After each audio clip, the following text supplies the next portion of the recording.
Иран объявил о прекращении военных действий против Израиля. Израиль ударил по Ирану и Ливану.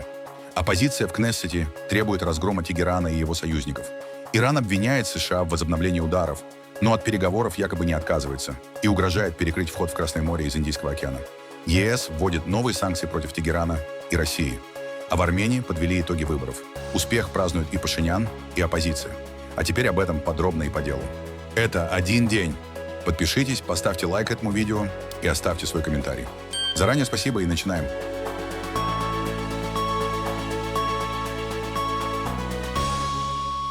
Иран заявил, что приостанавливает военные операции против Израиля. Однако предупредил, что возобновит их, если удары продолжатся, в том числе на юге Ливана. Могущественные вооруженные силы Исламской Республики Иран в поддержку угнетенного народа Ливана нанесли этому режиму, Израилю, болезненный ответ. Если агрессия и враждебные действия будут продолжаться, включая действия на юге Ливана, последуют меры, которые будут гораздо более суровыми и сокрушительными, чем прежде. В свою очередь, президент Ирана Масуд Пезешкиан опубликовал в соцсети X вот такое заявление. Наш приоритет – национальная безопасность и спокойствие народа. Мы твердо защищаем права нации и не отступим ни перед какими угрозами. Дипломатия и оборона – это два крыла национальной силы. Мы не ушли ни с поля боя, ни из-за стола переговоров. С помощью Аллаха, благодаря единству и здравому смыслу, Иран достойно пройдет и это испытание. По данным CNN, президент США Дональд Трамп и премьер-министр Израиля Биньямин Нетаньяху в понедельник провели второй телефонный разговор менее чем за сутки. Разговор состоялся еще до того, как Иран объявил о приостановке своей военной операции против Израиля. О содержании беседы официально не сообщается. Биньямин Нетаньяху пока также не выступал с публичными заявлениями по поводу нового витка эскалации. Израиль в понедельник нанес удары по югу Ливана, сообщила государственная.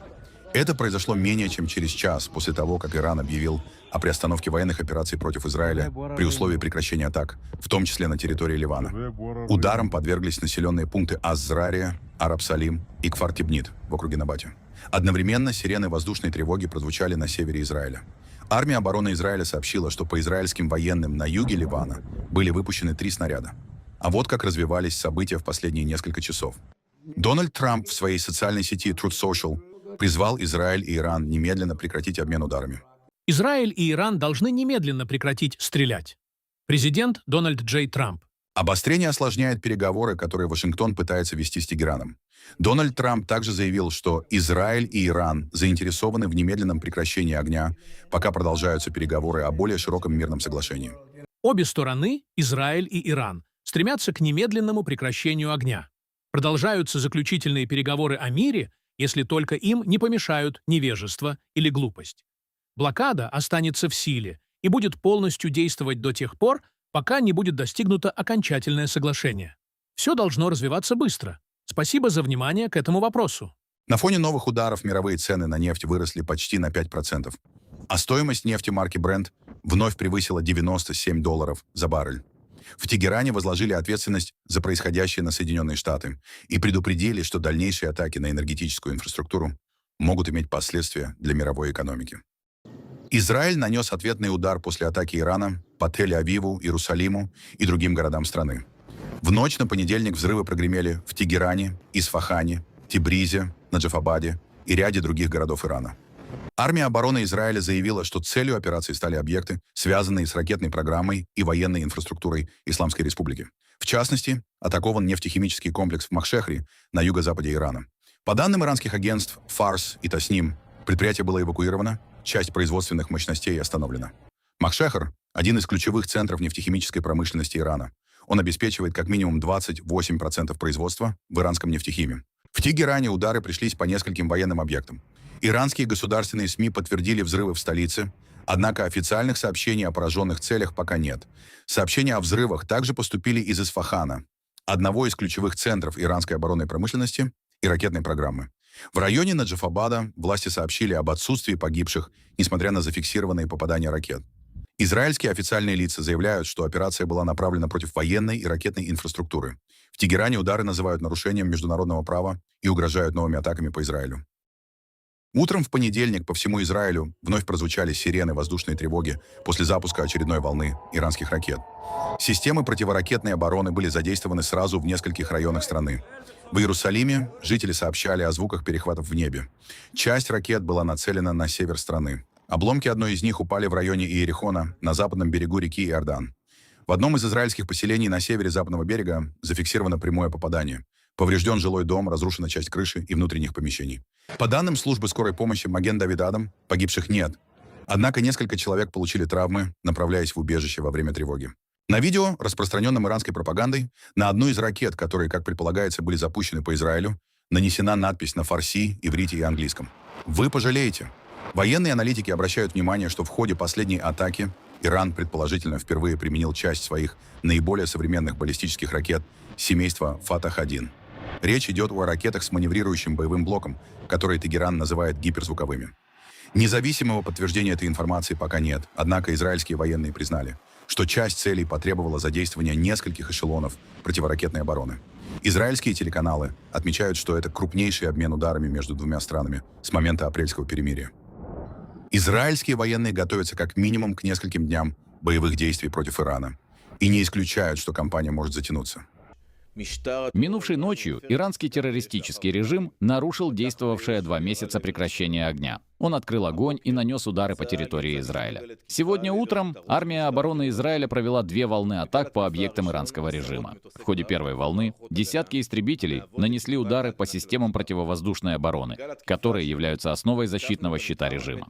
Во второй волне мы атаковали нефтехимический комплекс в Махшехре на юго-западе Ирана. Это предприятие производило материалы и компоненты, необходимые для ракетной программы режима. За 2 месяца режима прекращения огня армия обороны Израиля поддерживала беспрецедентно высокий уровень готовности к возобновлению боевых действий против Ирана. Мы готовились к различным сценариям, включая тот, который реализовался после обстрела Израиля. Наши оперативные планы были приведены в действие, а ВВС немедленно нанесли мощный ответный удар. Это беспрецедентные оперативные возможности. Эта кампания является еще одним фронтом войны против иранского террористического режима. Мы продолжаем наносить ему ущерб и ослаблять его. Иранский террористический режим вновь выбрал путь террора и пытается навязать новую реальность. Он представляет свои удары по Израилю как ответ на нашу атаку по Дахии в Бейруте накануне. Таким образом, режим фактически заявляет, что защищает свою прокси-группировку, террористическую организацию Хезболла в Ливане. Армия обороны Израиля намерена устранять любую угрозу безопасности Израиля в любом месте и в любое время. Представитель Цахал подчеркнул, что все удары по Ирану наносились исключительно Израилем. При этом Соединенные Штаты помогали в отражении атак, участвуя в перехвате части иранских ракет.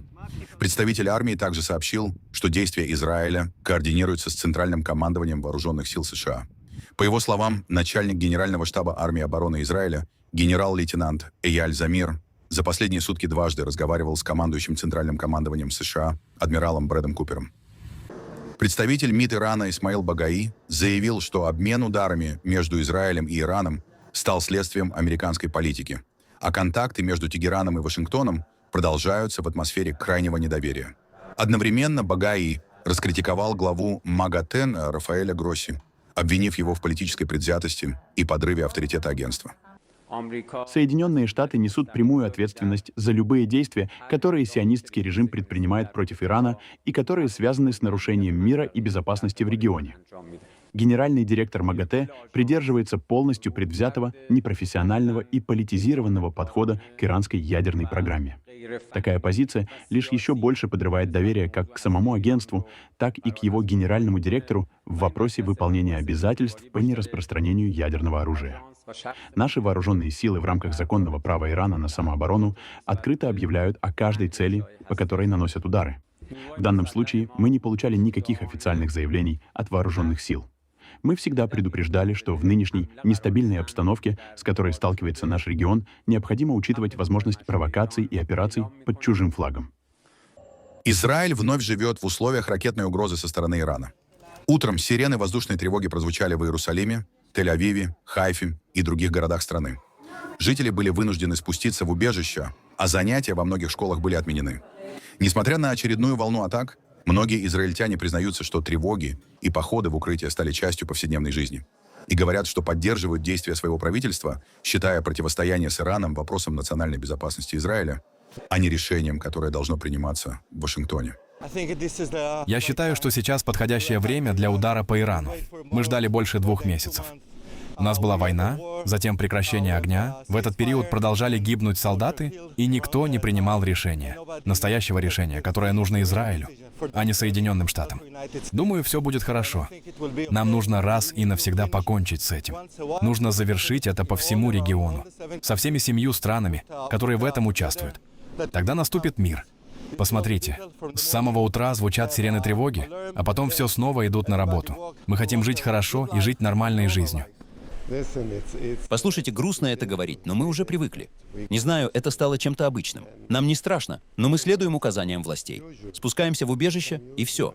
Мы не боимся, просто делаем то, что должны делать. Думаю, это продлится совсем недолго. Иранцы просто хотят предупредить нас, чтобы мы были осторожны. Но мы сильны, и мы не переживаем. Я надеюсь, что Соединенные Штаты и Дональд Трамп поймут. С Ираном сейчас спокойствия уже не будет. Накануне вечером сторонники исламистского режима в Тегеране ликовали. В столице Ирана прошли акции в поддержку ракетных ударов по Израилю. Жители столицы вышли на улицы с флагами Исламской Республики и символикой террористической группировки Хезболла, скандируя лозунги в поддержку ударов по израильским городам. А утром государственное агентство пропаганды на зарубежные страны ВАНА опубликовало уличный опрос. Вопреки традиции, на этот раз опросили не 2, а 1 жителя Тегерана. Он, безусловно, поддержал атаку на Израиль. Мы ждали этого гораздо раньше. После всего, что они сделали, наши сердца обливались кровью. У нас были мученики в Персидском заливе. Они вновь наносили удары по нашей земле. Но мы подчиняемся верховному лидеру. Он, безусловно, отдал приказ о нанесении удара, и мы были очень рады. Очень рады. Режим прекращения огня нарушался много раз. С самого первого дня. Они атаковали наши суда, запускали ракеты, наносили удары по Сирику и Кешму. Прекращение огня нарушалось и не имело никакого смысла. Но эти удары должны продолжаться до тех пор, пока сионистско-американский враг не будет поставлен на место. Мы поддержали свою страну. С какой бы уверенностью и убежденностью это ни происходило, для нас это не имеет значения. Все, что отвечает интересам экономики страны и ее безопасности, должно быть сделано.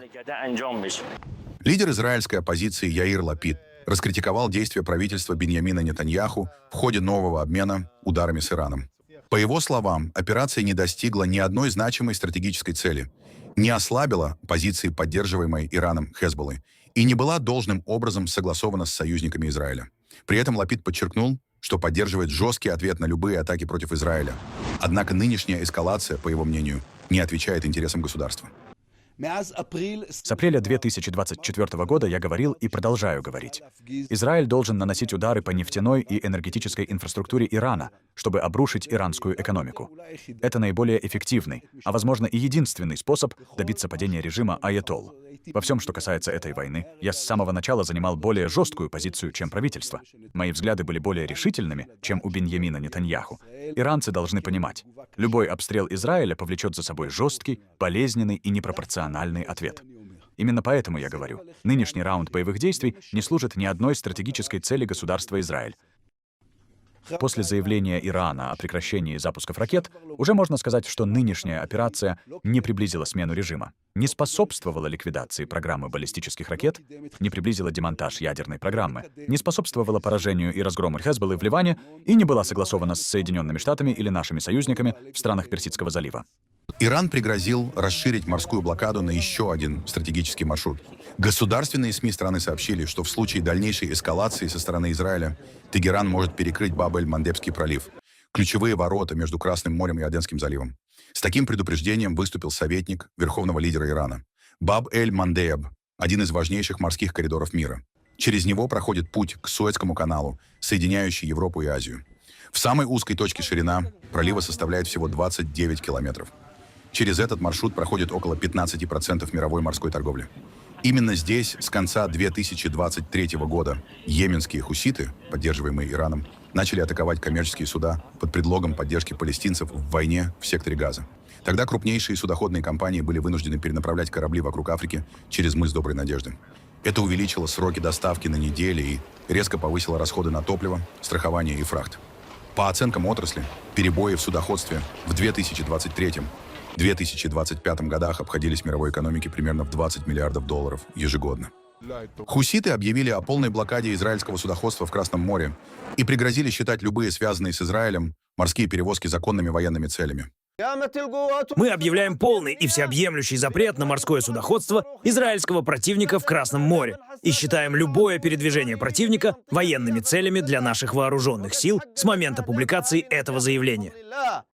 Мы подтверждаем, что будем отвечать на эскалацию дальнейшей эскалацией. Наши военные операции будут наращиваться в соответствии с развитием событий, ходом боевых действий и в координации с осью джихада и сопротивления. Почти одновременно Израиль сообщил о первом, начиная с апреля, ракетном ударе с территории Йемена.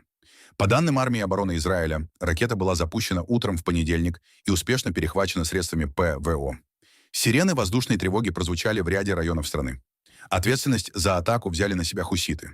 В заявлении группировки говорится о ракетном залпе по чувствительным целям израильского противника. Хуситы утверждают, что удар достиг поставленных задач. Террористическая группировка Мансар Аллах, более известная как хуситы, контролирует значительную часть Йемена, включая столицу Сану. Организация входит в так называемую ось сопротивления, сеть союзных Ирану вооруженных формирований на Ближнем Востоке. После начала войны в секторе Газа, а затем конфликта между Израилем и Ираном, хуситы неоднократно запускали ракеты и беспилотники по Израилю, а также атаковали торговые суда в Красном море. Посол Ирана в России Казем Джалали заявил, что пролив останется открытым, однако условия прохода будут определять Иран и Оман. Иран настаивает, что имеет право взимать сборы за обеспечение безопасности и навигации. Вашингтон категорически против. Дональд Трамп ранее потребовал полного восстановления свободы судоходства без каких-либо пошлин и ограничений. Ормузский пролив принадлежит двум сторонам. Исламской республике Иран, а также султанату Омана. Так что с оманскими друзьями мы ведем переговоры с тем, чтобы разработать механизм управления этим проливом. Вы знаете, что за последние несколько десятилетий этот пролив был открыт для всех судов, и Исламская республика Иран никогда не использовал этот пролив как рычаг давления. Но, с большим сожалением, американцы и израильтяне провели агрессию против нас, развязали войну против нас, и в результате этой агрессии Ормузский пролив был закрыт. Но Исламская республика Иран не заинтересованы, чтобы он был закрыт и в дальнейшем. Вы понимаете, что до войны этот пролив был открыт полностью для всех судов. Но мы понимаем, что появились совершенно новые условия в этом регионе. И с учетом новых условий мы принимаем должное решение. Но что касается судьбы этого пролива, только в руках оманских и иранских руководителей. Иран также предлагал ввести некоторую плату за транзит, например, судов, но США категорически отвергают эту идею. Согласен ли Тегеран пойти на некие уступки для того, чтобы полностью разблокировать, наконец, Ормузский пролив и обеспечить свободу навигации? Я уже говорил. Смотрите, дело не в уступках. Мы хотим, чтобы решить проблему. Мы не хотим создавать проблемы. Это американцы и израильтяне, агрессоры, создавали эту проблему для всех. Естественно говоря, этот пролив будет открыт, но с новыми условиями. И новые условия будут определены иранскими и оманскими властями. То, что сейчас обсуждается, больше всего, мы понимаем, что Иран и Оман оказывают определенные услуги в рамках этого пролива. Из-за оказания этих услуг будут взимать определенную плату. Это те вопросы, которые сейчас обсуждаются. Мы посмотрим, поймем в будущем, что случится с судьбой этого пролива. Воздушное сообщение на значительной части Ближнего Востока оказалось парализовано из-за нового витка конфликта между Израилем и Ираном. Иран закрыл главные аэропорты страны, международный аэропорт имени имама Хомейни и аэропорт Мехрабад в Тегеране. Также прекращены полеты во всех аэропортах Западного Ирана, а в Мешхеде отменены все рейсы. Одновременно воздушное пространство закрыли Ирак и Сирия. По данным сервиса Flight Radar 24, утром небо над Ираном, Ираком и Сирией практически полностью опустело. Авиакомпании экстренно меняют маршруты, а тысячи пассажиров столкнулись с отменами и задержками рейсов. Евросоюз впервые ввел санкции против 2 граждан Ирана и одного подразделения военно-морских сил Корпуса стражей Исламской революции, обвинив их в создании угроз для международного судоходства в Ормузском проливе. Свобода судоходства сегодня находится под серьезным давлением во всем мире, и наиболее остро это проявляется в Ормузском проливе. Тегеран фактически закрыл пролив, а его беспилотники продолжают угрожать морскому судоходству. Сегодня министры были едины во мнении, что действия Ирана неприемлемы. В ответ государства-члены Европейского Союза одобрили санкции против иранских физических и юридических лиц, причастных к нарушению транзита через Ормузский пролив. Это первый случай применения нового санкционного режима ЕС по защите свободы судоходства. При необходимости мы применим его вновь. Что касается Ближнего Востока и продолжающейся войны, Соединенные Штаты и Иран в конечном итоге должны прийти к договоренности. Вместе с региональными партнерами мы передаем этот сигнал. Дипломатия должна возобладать. Необходимо сначала добиться прекращения боевых действий, затем открыть Ормузский пролив и использовать это время для переговоров. Мы также предложили предоставить экспертов по ядерным вопросам для участия в переговорах. Это крайне важная тема. У нас есть опыт в вопросах укрепления доверия и мер по снижению напряженности, которые мы можем предложить сторонам. Нужен не только режим прекращения огня, но и долгосрочный мир, при котором будут учитываться интересы региональных игроков. Нам также необходимо сохранять стратегическое терпение в отношении России, чтобы подтолкнуть ее к настоящим переговорам. Мы считаем, что этот момент еще не наступил. Именно поэтому сегодня обсуждались дополнительные меры давления. Мы готовим уже 21-й пакет санкций и намерены усиливать давление, чтобы Россия действительно села за стол переговоров. Пока этого не произошло. Никол Пашинян объявил о победе на парламентских выборах в Армении еще до завершения официального подсчета голосов.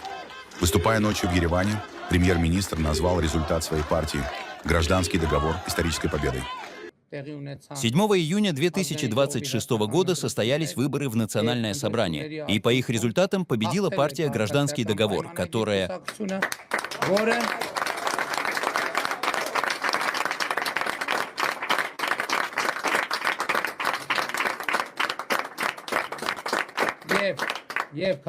И партия «Гражданский договор» единолично сформирует правительство.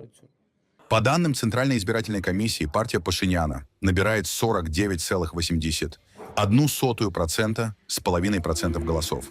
Это меньше, чем на выборах 2021 года, когда партия набрала 54%.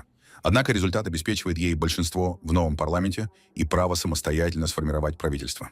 Главным оппонентом власти стал блок «Сильная Армения» российско-армянского миллиардера Самвела Карапетяна, который получил 23,29% голосов и 28 мандатов. Третьим финишировал пророссийский блок бывшего президента Роберта Кочаряна «Армения» 9,94% и 11 мест. Еще 4% голосов получила партия «Процветающая Армения». Всего в парламенте будет 105 депутатов. Партия «Гражданский договор» получит 64 мандата. Блок «Сильная Армения» — 29 мандатов, блок «Армения» — 12 мандатов. А значит, «Гражданский договор» получит в парламенте 3/5 голосов. Пашинян назвал результат разгромом трехглавой партии войны и сопровождающей ее олигархической системы. Карапетян, напротив, заявил, что власти не получили той победы, на которую рассчитывали. Международные наблюдатели заявляют, что выборы в Армении прошли в подавляющем большинстве случаев позитивно. В ходе кампании наблюдалось прямое давление из-за рубежа в виде усиления торговых ограничений и угроз безопасности, направленных на неправомерное влияние на избирателей в пользу оппозиционных сил. Кампания носила крайне конфронтационный характер, сопровождалась разжигающей рознь риторикой и обвинениями в подкупе избирателей и других нарушениях избирательного законодательства, что привело к многочисленным уголовным делам против оппозиционных кандидатов и активистов, в результате чего многие сторонники оппозиции воздержались от активного участия в кампании. Это, наряду с давлением общественности на государственных служащих с целью заставить их посещать мероприятия правящей партии, а также недавно введенные социально-экономические меры, вызвало обеспокоенность по поводу равенства возможностей для участия в предвыборной кампании. Доступ избирателей к беспристрастной и достоверной информации был негативно затронут поляризованной медийной средой, предвзятым освещением событий в СМИ и разжигающей рознь онлайн-кампаний с использованием манипулятивного контента. Проведение выборов в подавляющем большинстве наблюдавшихся избирательных участков было оценено в подавляющем большинстве положительно. В Кремле говорят о Цитата: «многочисленных нарушениях в ходе голосования». Напомним, Владимир Путин несколько раз угрожал Армении судьбой Украины в случае продолжения проевропейского и проамериканского политического курса. Я пока воздержусь от каких-либо официальных комментариев на этот счет, потому что не было пока окончательных результатов. Мы ждем этих окончательных результатов. Пока же мы тщательно фиксируем все сообщения, которые появляются вокруг этих выборов. В том числе мы фиксируем и сообщения о тех многочисленных нарушениях, которые имели место в ходе этих выборов.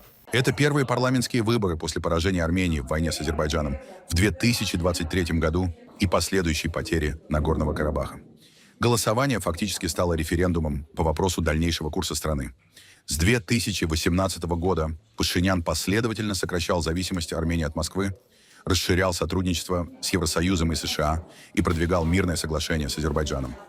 Его главный соперник Самвел Карапетян, напротив, выступал за сохранение тесных связей с Россией и критиковал политику правительства в отношении Баку. Если предварительные результаты подтвердятся после окончательного подсчета голосов, Пашинян получит сильный мандат на завершение переговоров с Азербайджаном, нормализацию отношений с Турцией и продолжение курса на углубление сотрудничества с западными странами.